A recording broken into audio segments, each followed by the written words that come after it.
నమస్తే foodies, welcome to కీరోస్ step. ఇవాళ recipe వచ్చేసరికి రెడ్ సాస్ పాస్తా.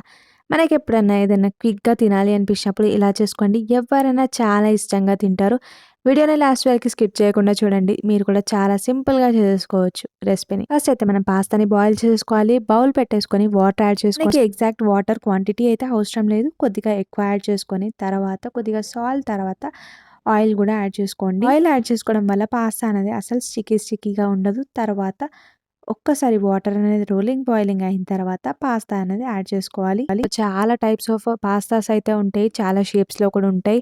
రాగి పాస్తా ఉంటుంది, మైదా పాస్తా ఉంటుంది, వీట్ పాస్తా ఉంటుంది. పాస్తా అనేది అలాగే వదిలేయకుండా ఒక్కొక్కసారి కలుపుకుంటూ ఉండండి, మనకి అడుగున అంటుకుంటుంది పాస్తా అనేది. ఒక్కసారి బాయిల్ అయిపోయిన తర్వాత కొంచెం కట్ చేసి చూడండి. అది ఒకవేళ బాయిల్ అయిపోయింది అంటే స్ట్రెయిన్ చేసుకోండి. మొత్తం అంతా స్ట్రెయిన్ చేసుకున్న తర్వాత కూల్ వాటర్ యాడ్ చేసుకోండి. మనకి ఓవర్ గా కుక్ కాకుండా ఉంటుంది పాస్తా అనేది. తర్వాత కొద్దిగా ఆయిల్ యాడ్ చేసుకోండి. స్టిక్కీగా అస్సలు ఉండదు. ఇలా ఆయిల్ యాడ్ చేసుకోవడం వల్ల పాస్తాని మొత్తం మిక్స్ చేసుకొని పక్కన పెట్టేసుకొని ఇంకొక ప్యాన్ తీసేసుకొని దాంట్లోకి ఆయిల్ యాడ్ చేసుకోండి. ఆయిల్ ని ప్యాన్ అంతా స్ప్రెడ్ చేసుకొని దాంట్లోకి కొద్దిగా గార్లిక్, ఆనియన్స్ యాడ్ చేసుకొని గోల్డెన్ బ్రౌన్ కలర్ వచ్చేంత వరకు ఫ్రై చేసేసుకోవాలి.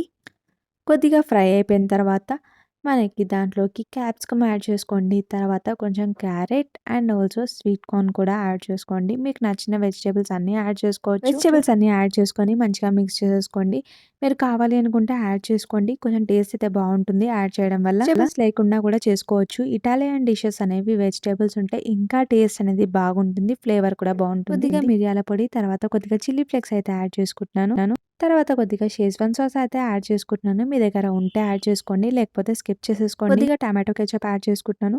షేజ్వాన్ సాస్కి ఆల్టర్నేటివ్గా చెప్పాలి అంటే రెడ్ చిల్లీ సాస్ కూడా యాడ్ చేసుకోవచ్చు. అది కూడా లేదు అనేసి అంటే జస్ట్ టమాటో కెచప్ యాడ్ చేసుకొని కొద్దిగా చిల్లీ పౌడర్ యాడ్ చేసుకుంటే సరిపోతుంది. టేస్ట్ అనేది సేమ్గా ఉంటుంది. పాస్తా బాయిల్ చేసుకున్న వాటర్ ఉంటుంది కదా, అవి కొద్దిగా యాడ్ చేసుకొని మంచిగా మిక్స్ చేసేసుకోవాలి. మీ దగ్గర పాస్తా బాయిల్ చేసుకున్న వాటర్ లేకపోతే నార్మల్ వాటర్ కూడా యాడ్ చేసుకోవచ్చు. తర్వాత మనం బాయిల్ చేసి పెట్టుకున్న పాస్తా అయితే యాడ్ చేసేసుకొని మొత్తం అంతా మిక్స్ చేసేసుకోవాలి. మొత్తం అంతా మీడియం ఫ్లేమ్ లో పెట్టి చేసుకుంటే సరిగ్గా మిక్స్ చేసుకున్న తర్వాత నాకు కెచప్ అయితే కొంచెం తక్కువ అనిపించింది. మళ్ళీ కెచప్ అయితే యాడ్ చేసుకున్నాను. నేను టమాటో కెచప్ యాడ్ చేసేసుకొని మొత్తం అంతా మిక్స్ చేసేసుకున్నాను.